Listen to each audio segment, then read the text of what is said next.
If it ain't broke, please don't fix it. Never! Welcome to WatchMojo.com, and today we'll be counting down our picks for the top 10 worst video game jumps from 2D to 3D.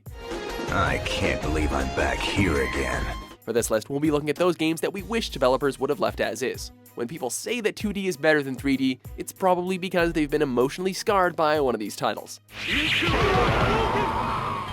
We'll only be looking at franchises' first 3D attempt, not later, probably better ones, even if we are eternally grateful for those better ones. That's the way it goes. Do you have any idea? Number 10, Final Fight, Streetwise, Final Fight series. Who doesn't love this side-scrolling beat-em-up franchise? Walk down the street, suplex some thugs, eat some juicy meat out of a barrel. Those were the days. Were being the key word, because those happy moments are not in Streetwise. This is just one of those games that tries to add too many pieces of flair to something that really didn't need all that flair.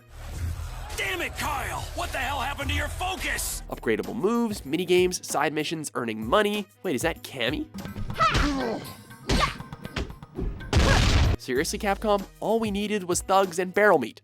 While Japan did get an earlier 3D Final Fight game, considering it's a fighting game rather than a beat-em-up, it doesn't really count.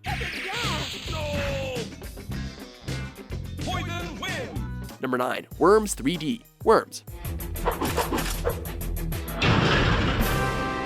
And here we thought you killed worms by stepping on them, or accidentally running them over in the rain. Apparently, the proper way to eliminate worms is to get teams of them together so that they can blast each other away with different firearms. Target locked. Computers do not make mistakes. Of course, it works out much better if you can actually see the worms. Thanks, Worms 3D.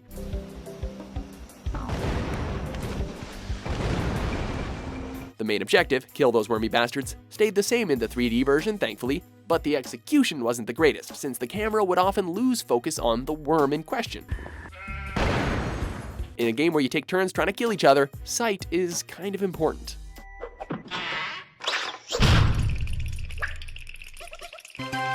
Number 8, Mortal Kombat 4, Mortal Kombat. Round 1, fight! This franchise took the world by storm with its incredible amount of violence, which, compared to today's standards, doesn't look like the catalyst to the ESRB.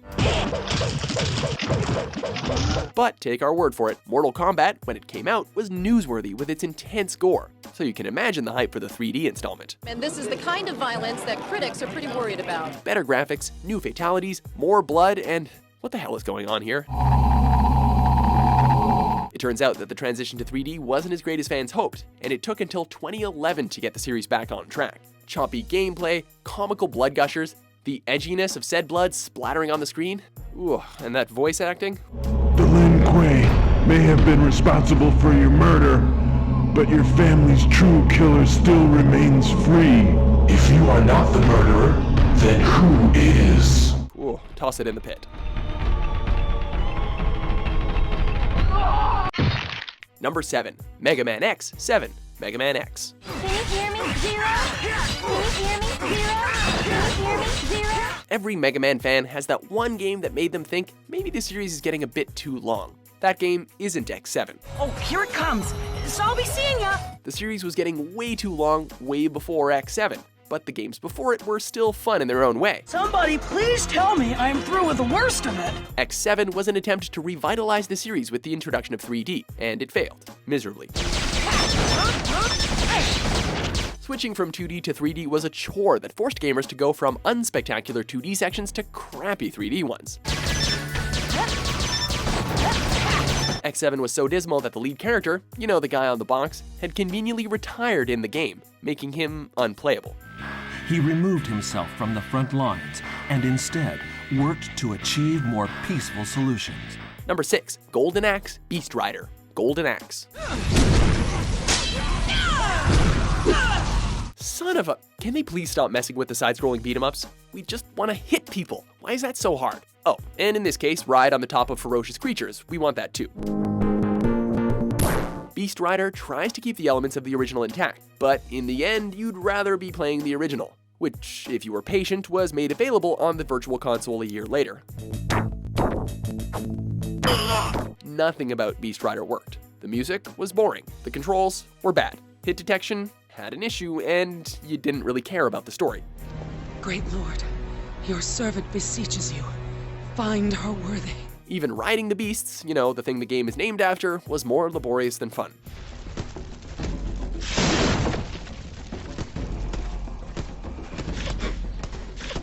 Number 5. C. The Contra adventure. Contra. Not even the infamous Konami code is going to help you with this mess of a game. This is a prime example of not needing to change the original in an attempt to improve it, because it doesn't need to be improved upon. Games like Contra were meant to be played in 2D with amazing music, various weapon upgrades, and insane difficulty.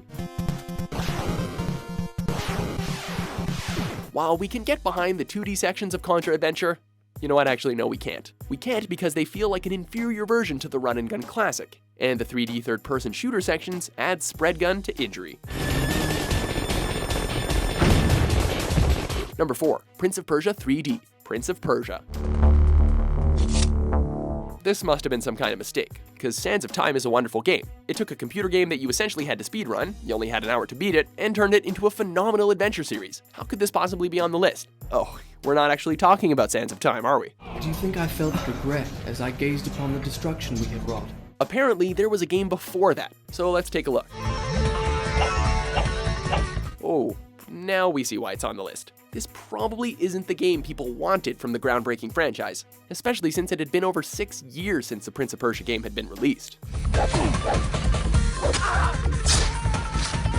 Number 3. Earthworm Jim 3D. Earthworm Jim. What happens when a toy company decides to make a video game? Well, an earthworm gets a supersuit. Playmate Toys was inspired by a certain blue hedgehog and decided to make a video game franchise by turning a normal, everyday earthworm into a hero. Groovy! With 2 successful 2D platformers and a cartoon series, it was only a matter of time before they took the next step, 3D. Sadly, this is where Earthworm Jim took a disastrous turn. A new developer and a long development cycle produced a really mediocre game. And by the time it was released, we'd all played much better 3D platformers.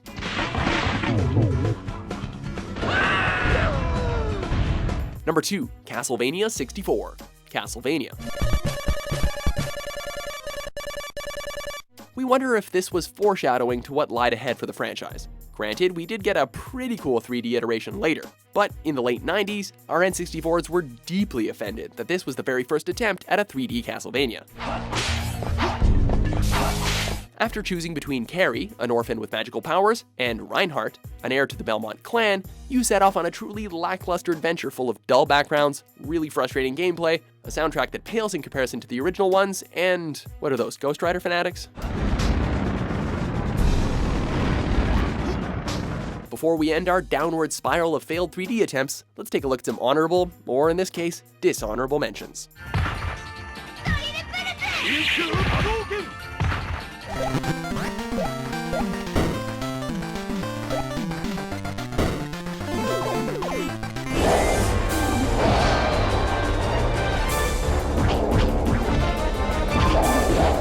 Number 1. Bubsy 3D.